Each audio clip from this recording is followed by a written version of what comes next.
आज हम आपको सुनाएंगे एक मूर्ख भेड़िया और चालाक बंदर की कहानी। वीडियो में आगे बढ़ने से पहले चैनल को सब्सक्राइब करना न भूलें। सुंदरबन नाम के जंगल में बहुत सारे जानवर आपस में प्यार से रहते थे। इनका राजा था शेर सिंह, जो कि बहुत ही न्यायप्रिय और ताकतवर राजा था। शेर सिंह की वजह से पूरे जंगल में शांति का माहौल बना रहता था। उसके डर की वजह से कोई जानवर आपस में लड़ाई झगड़ा नहीं करता था और सभी नियमों का पालन करके रहते थे। शेर सिंह की मंत्री था चालाक बंदर, जो कि शेर सिंह की मुख्य सलाहकार था। शेर सिंह उससे पूछकर ही अपने सभी काम करता था। वो जंगल के लिए बहुत ही वफादार था।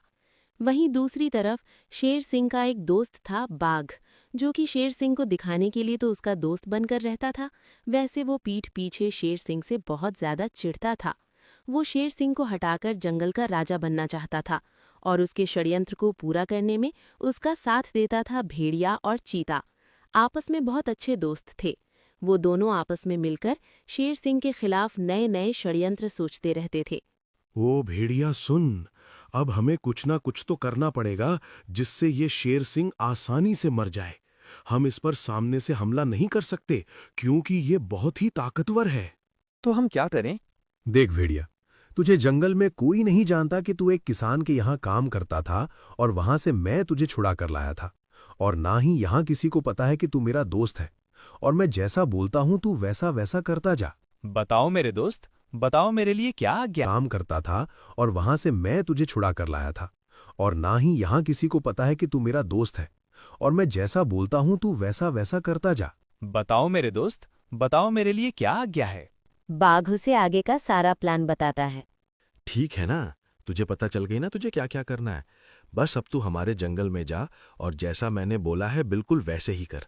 जब तेरा प्लान कामयाब हो जाए तभी ही तू मुझसे मिलने आई हो। जितने ये हमारा षड्यंत्र चलेगा उतने हम दोनों ना आपस में मिलेंगे ना कोई बात करेंगे। इसके बारे में किसी को भी कानो कान खबर नहीं होनी चाहिए, समझ गया? हाँ, मैं समझ गया। अब बस तुम देखते जाओ कैसे ये शेर सिंह मरता है और कैसे तुम जंगल के राजा बनते हो और मैं तुम्हारा मंत्री। हाँ हाँ, बस ख्याली पुलाव मत बना, जा जल्दी अब। भेड़िया एक नया जानवर बनकर जंगल में रहने आता है। अरे ये तो स्वर्ग है। कहाँ मेरा मालिक मुझे दिन रात वहां मारता था, मेरे से इतना काम कराता था। कभी यहाँ जाओ कभी वहां जाओ और फिर चारे में वहीं सूखी घास फूस, और यहाँ इतनी हरी भरी घास। मस्त खाऊंगा मस्त जीऊंगा। वाह रे चीता, तूने तो मेरे लिए मौज कर दी। वहीं शेर खान भी शिकार के लिए भटक रहा था। आज तो मैं खूब मोटा शिकार करूंगा। बहुत जोरों की भूख लगी है। बस एक बार कोई जानवर मेरे हाथ तो लग जाए। तभी भेड़िया वहां मटकते हुए आता है। क्यों शेर भाई, शिकार को ढूंढ रहे हो क्या? अरे वाह, शिकार खुद चलकर मेरे पास आ गया, और वो भी इतना हट्टा कट्टा भेड़िया। क्यों रे, तुझे मुझसे डर नहीं लगता? खुद ही चलकर मेरे सामने आ गया। प्रणाम शेर खान, मुझे आपसे क्यों ही डर लगेगा, बल्कि मैं तो आपको ही ढूंढ रहा था। न जाने कितने जंगलों में भटका हूं मैं आपके लिए। अब कहीं जाकर मुझे आपके दर्शन हुए हैं। अरे ये क्या बकवास कर रहा है? भला तू क्यों मुझे ढूंढने लगा? मेरे से तो सब जानवर थर थर कांपते हैं और तू मुझे ढूंढ रहा था?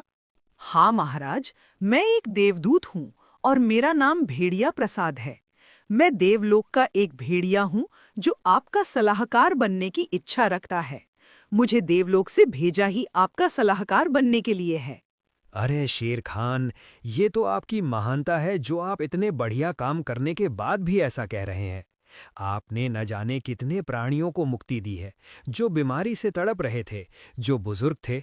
आपने उन्हें इस जीवन से छुटकारा दिया है। आप बहुत ही श्रेष्ठ हैं।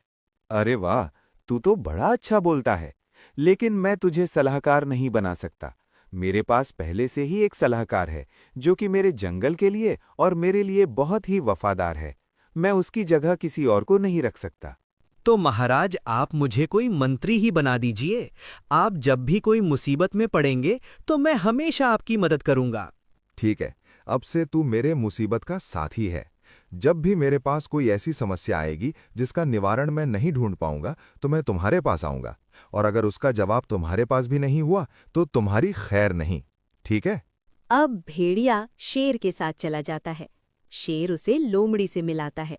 महाराज, ये कौन है? जंगल का तो नहीं लगता। अरे लोमड़ी, ये देवदूत है। भगवान ने इसे हमारे लिए भेजा है, जो मुझे हर परेशानी से बाहर निकाल सके। मैंने इसे अपना दाया हाथ बनाया है। लेकिन महाराज, आपका दाया हाथ तो मैं हूँ। मैं आपकी भरोसेमंद हूँ। मेरी राय है कि आपको किसी भी जानवर पर इतना विश्वास नहीं करना चाहिए जितना आप इस भेड़िया पर कर रहे हैं। आप इसे हल्के में मत लेना। आपको नहीं पता कि कौन सा जानवर कब कैसा प्लानिंग रच रहा है। मेरी बात मानिए महाराज। अरे तुम इसे ऐसे ही मत समझो। इसे भगवान ने खास मेरे लिए भेजा है। लोमड़ी को भेड़िया पर पूरा शक था, लेकिन महाराज शेर सिंह के कहने पर वो इस बात को जाने देती है। आज हम बकरा का शिकार करेंगे और तुम भी मेरे साथ चलोगे। मैं तुम्हें अपनी ताकत दिखाऊंगा। धन्यवाद भगवान, जैसा हमने सोचा था वैसा ही हो रहा है। हाँ महाराज, चलिए चलते हैं। आज मैं भी आपकी ताकत लाइव देखूंगा। चलो। दोनों शिकार पर जाते हैं। इधर शेर खान का बच्चा सिम्बा और जानवरों के बच्चों के साथ खेल रहा होता है। तभी बाघ आकर उन सभी बच्चों को उठाकर ले जाता है। भेड़िया शेर खान को अपनी बातों में लगाए रखता है। अरे यार भेड़िया, आज तो हमें एक भी बकरा दिखाई नहीं दे रहा है। क्या करा जाए? सही कह रहे हो शेर महाराज, यहाँ तो दूर दूर तक कोई बकरा नहीं दिखाई पड़ता है। सभी बकरा अपनी मांद में छुप गए हैं। हम कल ढूंढेंगे। हाँ, हमें कल बकरा जरूर मिलेगा। हाँ महाराज, अब कल आएंगे। पूरा दिन बकरा ढूंढने में ही बीत गया। वाह, जैसा हमने सोचा है बिल्कुल वैसा ही हो रहा है। बस अभी शेर खान को कल को और कोई शिकार नहीं मिलना चाहिए, फिर तो सब हमारे प्लान के मुताबिक चलेगा। भेड़िया मन ही मन एक षड्यंत्र सोचकर जा रहा होता है। इधर शेर खान को गुफा में जाकर पता चलता है कि आज उसके सिम्बा को और जंगल के और जानवरों के बच्चों को किसी ने अगवा कर लिया है। लोमड़ी, तुम्हें पता है क्या कि ऐसा करने वाला कौन था? नहीं महाराज, कुछ पता नहीं चला है। बस सब कह रहे हैं कि उन्होंने एक साया देखा था। वो आया और बच्चों को उठाकर चला गया। आज ना तो कोई शिकार मिला है, ऊपर से ये भी हो गया। तुम चिंता मत करो शेरनी, मैं अपने बच्चों को जरूर ढूंढ कर लाऊंगा। महाराज, अगर सिम्बा नहीं मिलाना तो मैं कुछ खाऊंगी पीऊंगी नहीं। मुझे अपने बच्चों के बिना कुछ अच्छा नहीं लगता है। अगला दिन होता है। चलो भेड़िया भाई, आज हम बड़े बकरा का शिकार करेंगे और दावत उठाएंगे। फिर हम सिम्बा को ढूंढने निकलेंगे।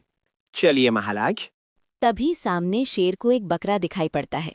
बकरा को देखते ही भेड़िया का चेहरा उतर जाता है। शेर बकरा का पीछा करता है, लेकिन शेर के हाथ बकरा नहीं लगता और वो उदास हुआ भेड़िया के पास आकर बोलता है, आज भी कोई बकरा हाथ नहीं लगा और अब मेरे पेट में चूहों के साथ साथ पूरा जंगल दौड़ रहा है। अब अगर कोई मुझे करेले और घिया भी खिलाएगा ना, तो वो भी मुझे मीठे लगेंगे। जब तक मुझे कोई शिकार नहीं मिलेगा तब तक मैं नहीं रह पाऊंगा। मुझे अब कुछ खाने को चाहिए। मुझे अपने बच्चों को भी छुड़ा कर लाना है और तुम मेरे साथ इसी मुसीबत को दूर करने के लिए हो। मुझे कोई उपाय बताओ। ये सुनकर भेड़िया मन ही मन बहुत खुश होता है और शेर खान को बताता है, महाराज, मुझे पता था हमें आज शिकार नहीं मिलेगा। क्यों? क्योंकि महाराज, अब आपके जीवन में मांस खाना नहीं लिखा है। अब आपके आने वाले जीवन में सिर्फ हरी सब्जियां और फल फ्रूट खाना लिखा है। क्या बकवास कर रहे हो? मैं एक शेर होकर फल सब्जियां खाऊंगा? महाराज, जरूर हो जाएगा। जब मैं धरती पर आया था ना, तो मुझसे कहा गया था कि अगर शेर खान फल सब्जियां खाएगा तो उसकी ताकत दोगुनी हो जाएगी, उसका रंग निखर जाएगा, सभी जानवर उसकी और इज्जत करेंगे, वो बहुत ही ज्यादा दयालु और ताकतवर हो जाएगा। अगर आपको विश्वास नहीं है तो आप खुद देखो ना, 2 दिन से आपको कोई बकरा क्यों नहीं मिला और आपकी पकड़ से कोई बकरा ऐसे ही छूटकर कैसे भाग सकता है? अच्छा, ऐसी बात है तो ठीक है, अब से मैं फल सब्जियां ही खाऊंगा। देखता हूँ मेरी ताकत कितनी बढ़ती है। मेरे लिए भेड़िया, तुम फल और सब्जियां लाओगे? अच्छे अच्छे फल सब लाना, ताकि मैं जल्दी ही बहुत ताकतवर हो जाऊं। अब दोनों वापस आते हैं। लोमड़ी, तुम्हें सिम्बा का कुछ पता चला? नहीं महाराज, अभी तक तो कुछ नहीं पता चला। जंगल से 2 बच्चे और गायब हो गए हैं। मुझे लगता है महाराज, ये सब भेड़िया की चाल है। लोमड़ी, तुम्हें इसे कुछ कहने की जरूरत नहीं है। ये पूरे दिन मेरे साथ था, इसका कोई भी गलती नहीं है। इसमें ऐसे ही दिन बीतने लगते हैं।